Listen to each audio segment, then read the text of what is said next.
saya Sadionita di Tribun Podcast. Tribun Podcast kali ini nggak kalah luar biasanya seperti podcast-podcast sebelumnya Tribuners, karena ini kembali lagi Sandi berjumpa dengan salah satu bagian dari Regan Sport, di mana kali ini ada Om Dwi Riyadi atau Om Ari biasa akrab disebutnya sebagai jajaran direksi dari PT Regan Sport Indonesia. Yeah. Halo Om Ari. Halo, Aduh. Gimana kabarnya Om Ari? Alhamdulillah baik. Alhamdulillah baik. Aduh, Om Ari tuh kelihatan sekali ya sosok yang kalau dilihat tuh mengayomi banget gitu lah. Alhamdulillah. Alhamdulillah ya. Makanya dipercaya sebagai bagian dari jajaran direksinya PT Regan termasuk Sport juga ya. yang paling tua. Enggak lah Om, masih muda kok ya. Kalau gabung gini-gini tuh masih muda aja Om. Iya, kalau gabung masih muda, merasa juga muda. Iya, benar banget. Nah, oh ya, ini kan namanya Dwi Riyadi. Kok bisa dipanggil Ari gimana? Wah, kalau itu Anunya? memang dari orang tua. Oh, dari orang tua. Lebih mudah, iya. familiar atau apapun itu orang tua biasanya. Cari gampangnya ya Cari Om. gampangnya. Nah, kalau dengar-dengar nih kebetulan Om Ari ini memang merupakan adik kandung dari Om Jung ya, selaku owner PT Regan Betul. Sport Indonesia gitu. Betul. Waduh, jadi ini tidak jauh beda sepertinya ya dari office-nya deh. Iya. Mirip ya Tribuners. Ya, nah. Om Ari sendiri ini kan berarti background dari keluarga yang dipercaya juga menjadi bagian dari bisnis di keluarga ini juga ya Om Betul. ya. Nah, ceritanya sebelum bergabung di Regan Sport, sebelumnya Om Ari sempat bekerja di lain pekerjaan yang dijalani atau gimana? Kok langsung dipercayai Om Jung gitu Om? Oke, sebelumnya memang dulu bukan secara basic juga bukan dalam jajaran yang membentuk atas perusahaan Regan Sport sebenarnya. Oke. Waktu itu Regan Sport dibentuk mandiri dengan pemikiran beliau sendiri Pak Jumarianto dan Ibu Susi, karena memang beliau-beliau itu orang luar biasa waktu itu. Memang tapi karena dulu basicnya atau backgroundnya itu PNS, jadi menganggap perusahaan itu hanya sampingan waktu itu. Oke. Lah, memang saya berawal dari perantau saya sebenarnya. Jadi saya dulu saya berkarir di daerah Jakarta. Memang background saya itu seorang pekerja karyawan swasta, itu dulu di PT Hero Tbk. Oke. Saya mengawali karir itu menjadi biasa sebagai staffing biasa. Terus selama 2 tahun sampai 3 tahun, saya sampai 15 tahun waktu itu di PT Hero. Sampai di level dulu jabatan saya kepala gudang.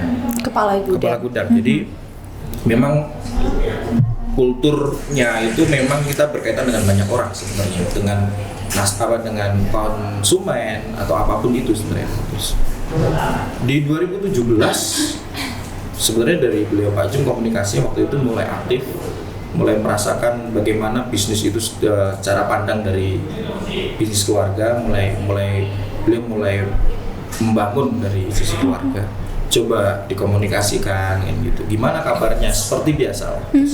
Terus kalau misalnya ayo kita berjuang, ayo kita besarkan bisnis ini, waktu itu seperti itu. Cuman waktu itu memang itu masih 2016-an ya waktu itu. Saya belum yakin karena waktu itu saya sudah terlanjur berkeluarga sebenarnya. Terus background keluarga saya juga, saya dapat istri bukan orang Jawa Tengah, saya dapat istri malah orang Jawa Barat. Jadi masih banyak pertimbangan ya Om ya. Ketakutannya masih banyak banget kan gitu, Cuk. Ya. Terus akhirnya saya sempat pulang kampung lah ke Wonogiri ini, kita ngobrol banyak. Dan saya salutnya itu kita memang ketemu secara keluarga itu bukan dengan Pak Jum, malah saya jujur waktu itu benar-benar yang menjadi saya yakin adalah kakak ipar saya waktu itu. Jadi secara kedekatan kalau sama Pak Jum ya memang dari sisi mental emosional ya, tapi kalau secara keyakinan waktu itu karena saya diyakinkan oleh kakak ipar saya, Ibu Susi waktu itu, dan Ibu Susi juga melakukan pendekatan dengan istri saya waktu itu yang memang secara background bukan orang Jawa kan gitu. Itu seperti itulah. Akhirnya kita yakin membuat visi misi lagi kedepannya nanti mau seperti apa segala macem. Terus pada dasarnya ini bukan karena beliau Pak Jum itu seorang PNS, bukan, tapi karena memang beliau Pak Jum itu berharap iya ini bisnis keluarga, kalau bisa kita bangun masa depan semua keluarga besar ya kita ambil, kita letakkan di sini semua. Waktu itu ya akhirnya yakin lah. Oke, Yakin jadi waktu itu. untuk sama-sama mengembangkan perusahaan ini yang Ya. udah dibangun ya Betul. dari nol ya Om ya pastinya. Nah pasti kan dari semua itu kan melalui banyak proses yang tidaklah mudah, proses ya Om ya. Nah itu waktu awal sekali itu memang Om Ari langsung diamanai menjadi bagian jajaran dari direksi, atau awalnya tuh dulu suruh ngapain Om? Yang notabene kan belum ngerti ini aku harus ngapain di sini gitu. Dulu pertama datang memang karena dulu itu ada beberapa jajaran dulu belum tipikal direksi, karena kelembagaan dulu masih kelembagaan perusahaan perorangan waktu itu. Jadi hanya levelnya itu manajer, supervisor dan operator. Oke. Jadi belum ada struktur yang seperti halnya perusahaan seperti hari ini. Jadi dulu itu memang saya langsung diberikan jabatan manajer waktu itu. Jadi manajer bagian produksi. Jadi suruh belajar metode bisnis di produksi itu seperti apa, pembuatan produk, pengawalan produk, terus kualitas produk, terus kapasitas kuotanya produk, kan seperti itu. Waktu itu seperti itu. Jadi belajar memang dari nol lagi. Cuman saya dulu apa yang saya ambil waktu 15 tahun di Jakarta pada dasarnya saya dulu juga dari orang yang biasa, jadi dari operator biasa, di staffing biasa, tapi sampai di level saya selama 10 tahun saya sudah manajer waktu itu, kepala gudang waktu itu, nggak ada yang tidak mungkin waktu itu seperti itu. Setidaknya sudah ada bekal dulu ya Om ya. Dulu memang hanya proses keyakinan, proses kita mau belajar gitu lah. Malah waktu saya balik ke sini saya ketemu dengan beliau, ternyata saya baru tahu kalau beliau Pak Jum itu sebenarnya figurnya bisa kita melihat secara figur emang seorang kakak. Oke. Tapi sebenarnya dia bisa juga menjadi seorang ya pedoman atau apa ya, seperti leader lah. Tapi memang ada beberapa hal yang ayo kita belajar bareng. Yang salut sama dia, saya baru datang, saya dikasih buku. Suruh baca. Ini baca cara waktu itu bukunya judulnya adalah manufacturing produksi. Padahal yang saya baca itu bukan berkaitan dengan sandang, tapi pada intinya ya harus belajar produksi itu seperti apa, mengolah barang, mengolah mesin dan manusianya itu seperti apa. Akhirnya kita sesuaikan waktu itu. Dulu ya memang ada perubahan kelembagaan, akhirnya sampai sekarang menjadi perusahaan yang luar biasa. Oke. Dan akhirnya berjalanlah itu. Berarti benar-benar dulu belum tahu banget ya mau ngapain karena dulu. produksi saya awam. Oke. Dan ini kan kalau Regar Sport ini kan sangat menjunjung tinggi sekali nilai dan berbagai macam dengan semua serba digital ya Om ya, digital gitu. Nah dulunya gitu sering juga nggak main media sosial atau berkecimpung itu kelemahan di bidang saya itu? sebenarnya. Saya termasuk orang yang tipikalnya itu saya lebih suka ketemu orang. Face to face gitu ya Om. Jadi saya tuh ya itulah gitu. Nah, waktu saya diproduksi itu yang paling utama, Pak Jum paling utama adalah semua itu harus berbasis digital, teknologi digital. Itu seperti itu. Sampai diproduksi itu basisnya teknologi digital. Waktu itu seperti itu. Sampai saya melihat Wonogiri ini yang sebenarnya media sosial itu hanya untuk membuat status yang memang itu bersifat personal. Untuk yang berkaitan dengan bisnis atau apapun ini masih awam.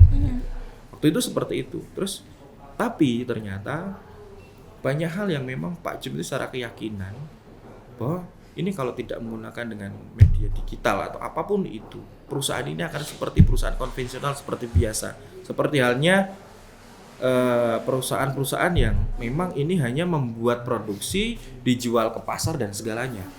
Waktu itu seperti itu. Tapi saya melihat ada keyakinan dari beliau, setiap orang itu, jangankan saya, ini ketemu sama calon manajer waktu itu, dikasih buku dulu.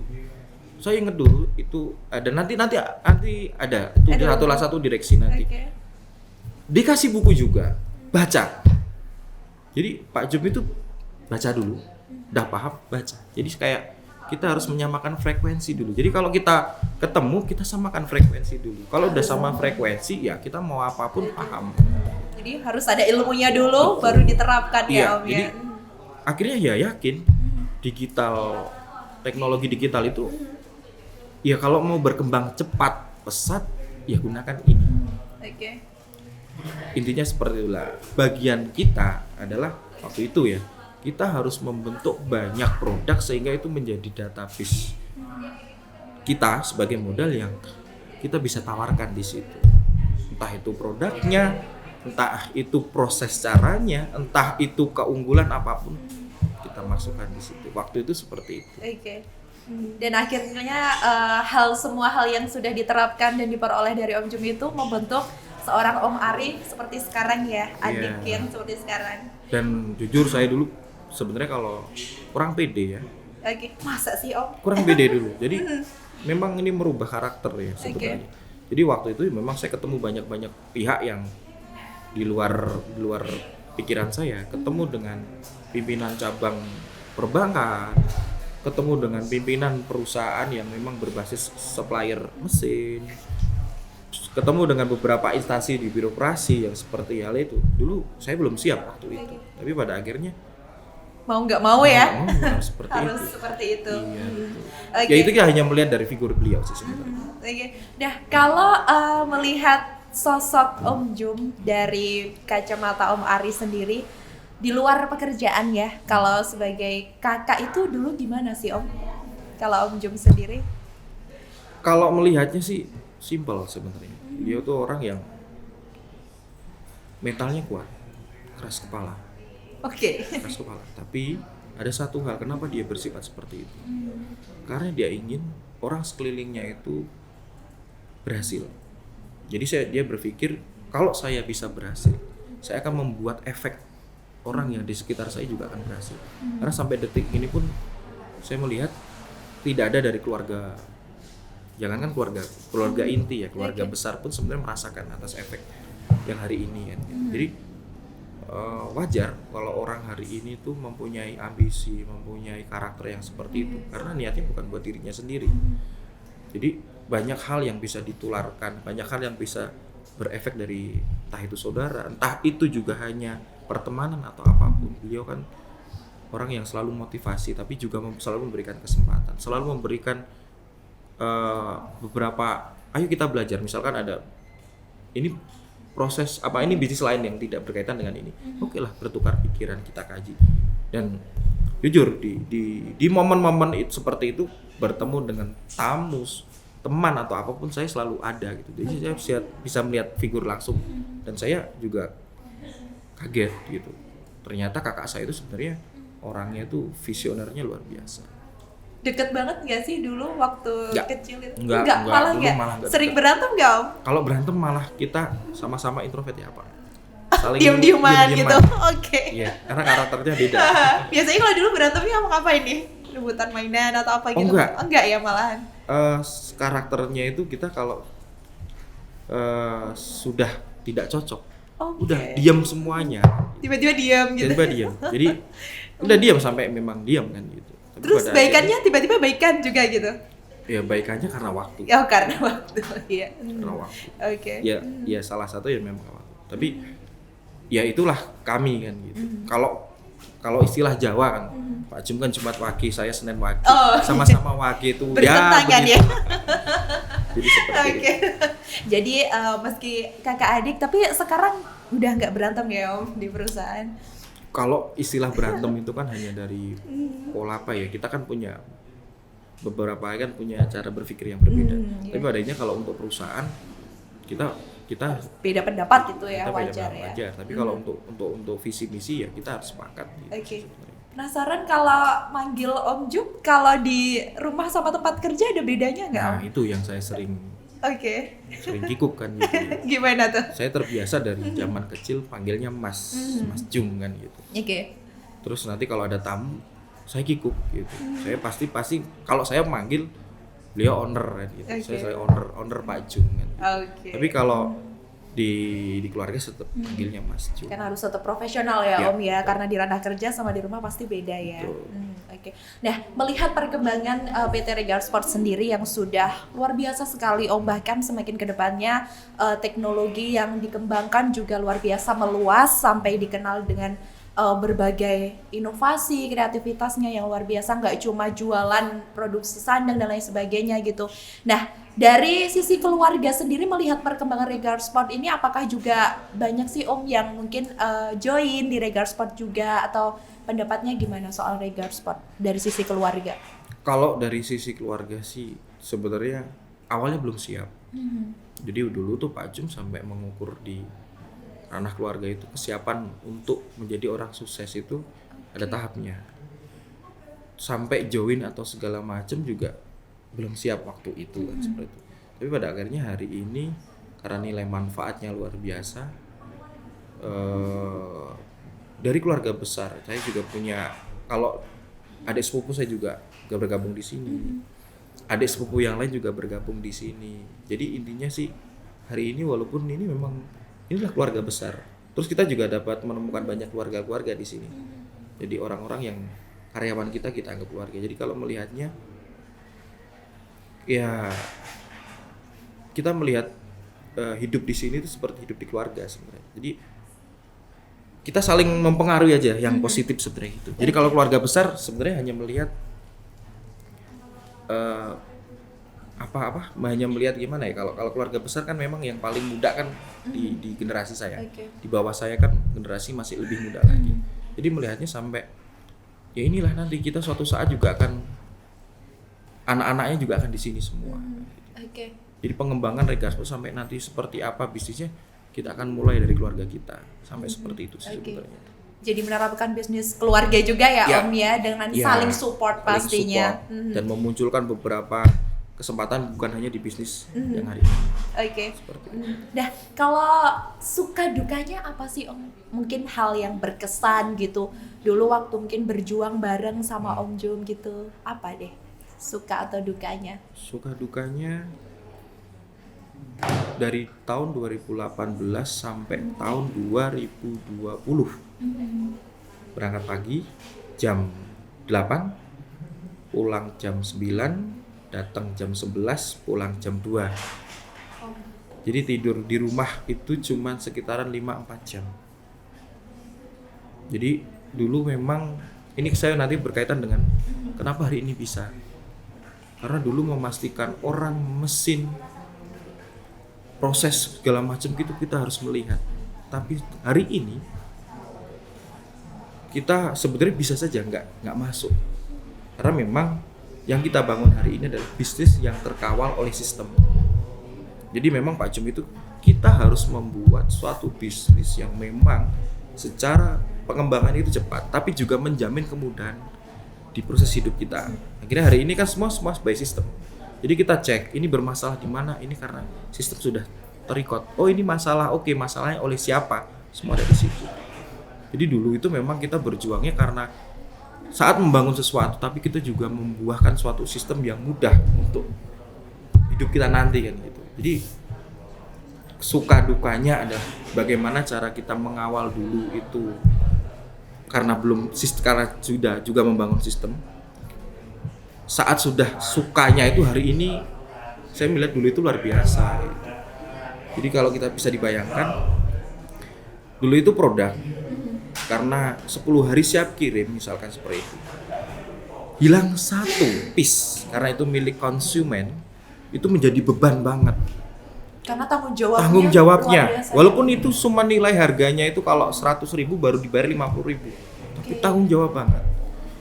Itu kita harus memastikan barang itu tidak boleh hilang, sehingga keamanan itu dari orangnya, dari wilayahnya kita pastikan. Waktu itu 2020 kesini kita bangunkan sistem, semua produk itu sudah melalui beberapa step yang sehingga statusnya itu tempatnya sudah di sini. Oh ini kok nggak jalan, berarti ini ada masalah, ini hilang atau apapun sudah terrecord di situ semua. Sehingga kita hanya meletakkan siapa yang bertanggung jawab di sistem itu. Misalkan di sini divisi produksi, siapa yang bertanggung jawab di situ. Sehingga kita meletakkan hari ini orang itu di sistem. Kalau dulu orang harus membuat sistem. Sehingga suka dukanya adalah Regar Sport selalu meletakkan teknologi itu menjadi hal yang untuk mempermudah pekerjaan. Itu adalah solusi yang didapat Solusi sampai yang saat didapat ini ya hari Om ya. Oke, digitalisasi itu Oke. bukan hal yang hanya berkaitan dengan marketing, tapi juga hal yang berkaitan dengan semua segmen yang ada di bisnis ini. Yang terkait, jadi sekarang Terkaitnya berarti sekarang tidurnya udah lebih dari 3 jam atau sama Om? tidurnya lebih lumayan nyaman. Lumayan nyaman ya? Iya, Setidaknya ya, Setidaknya meski gitu. grup WhatsApp selalu ada aja ya Om. iya. Oke, nah selama menjadi bagian dari direksinya Regar Sport gitu, pernah nggak Om selama berproses gitu bersama Regar Sport, ada nggak sih titik yang bener-bener aku stuck nih gitu, atau mungkin aku harus gimana gitu, pernah nggak Om? Pernah sih. Pas momen apa itu? Itu kan waktu itu momen emosional sih waktu Oke. itu. Jadi ya kita ketakutan sebenarnya waktu itu atas apa yang akan kita dapat besok itu luar biasanya seperti apa. Cuman waktu itu memang saya kan 3 bersaudara sebenarnya. Iya. Sekarang tinggal 2 bersaudara. Oke. Adik saya nomor 3 sudah berpulang dan dia dulu juga sama-sama direksi. Waktu itu hanya masa proses kehilangan sih. Jadi waktu itu kayak kita stuck bener gitu.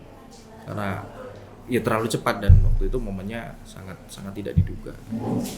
Rasa frustasi karena saya merasa saya baru punya kesempatan selama 2018 sampai 2020-an, 2021 itu merasa keluarga itu utuh. Kakak saya, adik saya, keluarga saya, ibu saya, orang tua saya merasa utuh banget.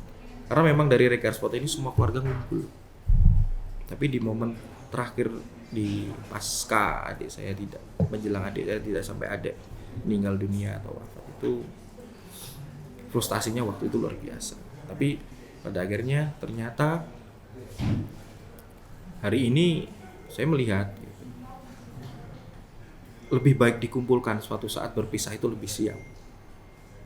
Dan survive-nya adalah semakin kita menambah keluarga, semakin kita juga tidak akan merasa kehilangan.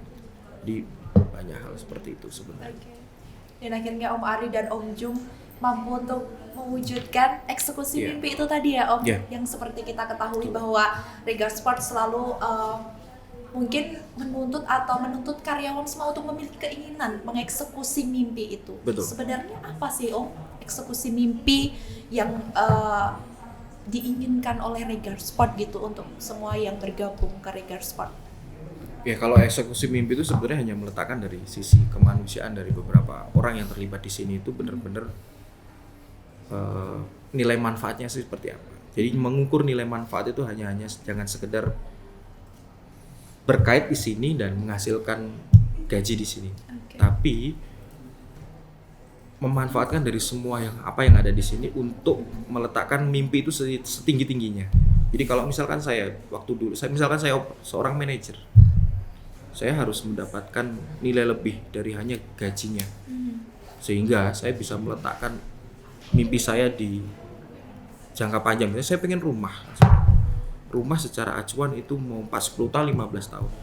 Ya kita harus memastikan perusahaan ini sustain sampai sekian tahun sehingga rumah itu bisa kita olah mimpinya di hari ini, sehingga klausulnya kan kita bisa kredit atau apapun itu. Jadi eksekusi mimpi bukan karena kita hutang atau apapun seperti itu, tapi menyengajakan mengolah mimpi itu di hari ini sehingga apapun tugas yang kita emban di Regar Sport ini benar-benar kita jamin sustain. Seperti itu sebenarnya. Ya saya pun juga sama kan. Saya juga punya keluarga, saya juga punya keinginan, saya punya apa. Jadi kalau seperti ini kita harus kembangkan gitu ya. Jangan sampai ini hanya stuck, tidak berkembang, pasti nanti ancamannya akan turun. Tapi kalau kita semakin tinggi, turun pun hanya seperti tahun kemarin. Jadi seperti itu. Jadi saya hanya merangsang dari semua orang yang ada di sini yang saya anggap keluarga itu, ayo, walaupun kamu operator, ya kamu harus bertanggung jawab. Letak perusahaan ini ya karena kamu jujur, karena kamu bekerja, ya karena kamu juga mempunyai sesuai target pekerjaan. Kalau kamu pintar, naikkan karir, silahkan berkarir seperti itu. Silahkan belajar. Kita selalu buka kesempatan itu. Lah, Om Ari, kalau ngomongin soal mimpi ya, pasti ada beberapa mimpi lah yang mungkin diinginkan juga mungkin dari Om Ari sendiri gitu. Kira-kira nih setelah bersama Regar Sport sukses bareng gitu, apa saja Om mimpi yang sudah terwujud? Oke, mimpi berkata dengan mimpi memang kesalahan saya dulu tidak berani mengolah mimpi. Mimpi itu seolah-olah ini nggak mungkin atau Dora ini hanya rezeki dari yang kuasa kan gitu. Makanya saya tidak berani menganggap mimpi. Saya pengen punya rumah, saya pengen punya mobil secepatnya ini. Gitu kan. Eksekusinya kan tidak ada waktu itu. Tapi tanpa dinyana dengan bergabung di Regar Sport, mimpi yang seolah saya kubur saya dapat, dan itu cepat banget. Saya punya rumah, saya punya mobil. Rumah itu ada di kota yang saya kira juga harganya juga nggak murah kan waktu itu. Terus saya juga punya mobil untuk mobilisasi saya. Saya punya kendaraan motor juga. Tapi pada dasarnya mimpi itu hanya, bagi saya itu mimpi ya sesuatu yang memang hanya akan diolah dengan pikiran, jangan diolah dengan rasa. Kalau kita mengolah dengan pikiran maka itu akan menjadi mungkin. Tapi kalau hanya mengolah dengan rasa, ya itu nggak ada caranya. Ekspektasi belaka kan. Gitu. Seperti itu. Jadi luar biasa. Saya 4 tahun saya udah punya rumah. Waduh. Sebelumnya saya nggak punya rumah. Di Serius, 2017 saya belum punya rumah. Hanya ya tabungan lah. Tabungan. Terus 2000 ya rumah, saya punya mobil. Jadi seperti itu. Jadi itu. Berarti sekarang alhamdulillah sudah terfasilitasi ya Om ya, menikmati hidup dengan mimpi-mimpi yang sudah tercapai. Aduh, istri makin cinta ya Om? Makin. Makin. Kalau boleh tahu, Om Ari ini udah punya anak berarti? Oke, udah punya. Sudah berapa Om? Anak saya itu 3. 3. Pertama itu cewek. Pertama itu perempuan, itu umur di 14 tahun. Anak kedua itu umur 8 tahun. Anak ketiga itu umur 3 tahun. Berarti 3 anak ya? 3 anak. Dan sekarang istri sekarang berarti di Jawa ya Om ya? Ikut di Jawa. Istri di Jawa, malah suka dengan karakter orang Jawa, betah di Jawa. Pulang kampung pun ya betah malah. Emang istri asli mana Om? Asli Kuningan, Cirebon. Oh iya, berarti jadi orang Jawa ya culture-nya lumayan ya, beda ya. Nah dulu nih menarik kalau pas awal nih gabung sama Regar Sport tuh istri sempat, maksudnya yakin gak sih Om dengan melepaskan pastinya pekerjaan di sana yang harusnya bergabung di sini? Gimana waktu itu istri Om? Atau support aja? Pertama ya kembali lagi tadi yang meyakinkan dari kakak ipar saya waktu itu. Jadi kakak ipar saya ketemu istri saya. Terus secara dia hanya berpikir karena ini adalah kakak yang ya Pak Jum, sepertilah Pak Jum dan Ibu Susi ya. Jadi mereka kalau saya tidak, kalau Pak Jum sama Bu Susi itu karakternya gini. Kalau saya sudah berjanji, saya akan pastikan janji saya akan saya penuhi. Jadi janjinya dulu, masa depan kamu di Wonogiri akan lebih terjamin daripada di Jakarta. Saya yakin diyakinkan seperti itu karena saya melihat bukan karena kamu, saya dengan istri, karena saya melihat beliau melihat karena anak. Masa depan anak harus lebih terjamin. Intinya seperti itu. Sehingga waktu kita berdua berpikir karena untuk anak, karena juga tolak ukurnya anak, ya udah kita ambil tantangannya. Seperti itu sebenarnya. Nah, berarti kan semua alhamdulillahnya berjalan dengan dia sesuai rezekinya ya Om ya gitu. Nah, bertiga dengan Om Jum dulu, terus Om Ari, terus yang ketiga mohon maaf siapa Om? Tadi Om yang sudah mungkin adik saya itu Irfantri. Oh, Mas Irfantri ya gitu. Ya. Itu berarti sempat ikut juga membangun Regar Sport juga gitu. Direksi juga sama. Momen apa sih Om yang mungkin dikangenin gitu waktu bareng-bareng 3 gitu sering dulu? Sering. Momennya itu kalau masa kecil ya. Ya karena kita jujur, saya Pak Jum sama adik saya itu bukan dari keluarga yang kita memang pekerja keras. Dari bapak ibu itu memang tipikal yang diajarkan bekerja keras. Jadi dagang lah. Terus kita bertiga itu semasa sekolah juga, walaupun cuman SMA, SMP, kita biasa berdagang. Di sekolah apa karena memang ya itulah karakter yang dibentuk dari keluarga besar dari kami bertiga sama ibu dan bapak. Dan yang masa yang paling menyenangkan ya saat berkumpul itu ya di meja makan seperti biasa. Meja makan itu menjadi akses yang sangat luar biasa waktu kecil. Pas dewasa pun sampai kita sudah berkeluarga pun sebenarnya yang momen paling dirindukan adalah di meja makan. Sharing. Gitu ya. Jadi kita tuh walaupun Pak Jem itu di perusahaan adalah atasan, kalau di meja makan ya dia kakak. Ada di meja makan itu kan dulu cuman berlima, orang tua bertiga, tapi di meja makan itu kita sudah bisa melihat pertambahannya kan luar biasa. Ada kakak ipar, ada sepupu, ada ponakan, ada semua. Yang waktu itu yang saya dambakan ya meja makan itu sendiri. Momen yang paling dikangenin seperti itu. Jadi seperti itu. Banyak filosofi lah di situ.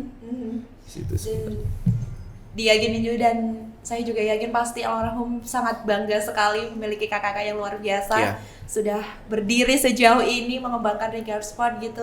Nah, kalau sebagai adik dan kakak nih Om Ari, apa yang ingin disampaikan untuk Om Jung? Sebenarnya paling intinya adalah jaga kesehatan sebenarnya. Cuman alhamdulillah beliau kan sekarang sudah mulai bisa menjaga rutinitas olahraga atau segala macam. Terus apapun cita-citanya, saya sebagai seorang adik akan support. Entah kemampuan saya seperti apa, saya akan siap selalu. Disuruh seperti ya ini harus seperti ini, harus belajar lagi, saya siap. Jadi saya pesan sama beliau sih, kalau ngomongin lebih sayang keluarga, Pak Jum itu orangnya penyayang. Tapi pada intinya ya mulai hari ini sih waktu dengan keluarga mulai banyak ya. Pertahankan waktu dengan keluarga, quality time-nya mulai dipertahankan, dan saya pikir itu sih sebenarnya. Itu jadi dari sisi dari Pak Jum sendiri, tapi kalau apapun luar biasa. Om Ari malu-malu nih Tribuners. Nah kalau tadi pesan untuk Om Jum sendiri, nah yang terakhir Om untuk Regar Sport kedepannya nih kan sudah melangkah sejauh ini, mungkin ada proyek kedepannya yang akan dijalankan atau pesannya untuk Regar Sport kedepannya untuk semua karyawan Regar Sport apa Om? Kalau untuk Regar Sport sebenarnya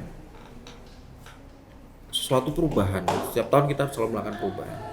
Jangan anti perubahan intinya. Karena setiap perubahan itu akan meletakkan ini berkembang. Perubahan apapun berkembang. Ancaman seperti apapun itu anggap aja perubahan sebenarnya. Jadi dari tahun ke tahun kita selalu melakukan perubahan. Kita selalu ada perubahan. Kita selalu menyesuaikan atas apa yang ada di luar. Sampai besok pun 2023 besok itu kan kita akan menyongsong area digital yang kita mempunyai program Regar Friend. Perubahannya harus kita support luar biasa. Dari sisi nanti perusahaan Regar Sport yang berbasis anak perusahaan produksi, ada dari anak perusahaan yang berbasis media, ada anak perusahaan yang berbasis sistem IT, dan ada beberapa kolegial mitra-mitra. Marilah dengan Regar Friend yang akan kita bangun nanti itu menjadi satu visi misi yang luar biasa. Bisnisnya akan berkembang luar biasa seperti itu. Jadi bukan promo untuk Regar Friend ya. Tapi itulah sebenarnya dari tahun ke tahun. Masterpiece-nya pasti itu. Amin. Dan pastinya lebih lari cepet lagi untuk memberikan pelayanan yang optimal. Betul. Pastinya ya Om ya. Nah itu tadi Tribuners perbincangan tadi bersama Om Ari, luar biasa sekali ya. Semoga dapat menginspirasi Tribuners di luar sana untuk tetap maju dan berkembang sebagai generasi muda masa kini. Kalau gitu Sandianita pamit dan juga Om Ari pamit. Sampai jumpa. Terima kasih sudah nonton. Jangan lupa like, subscribe, dan share ya.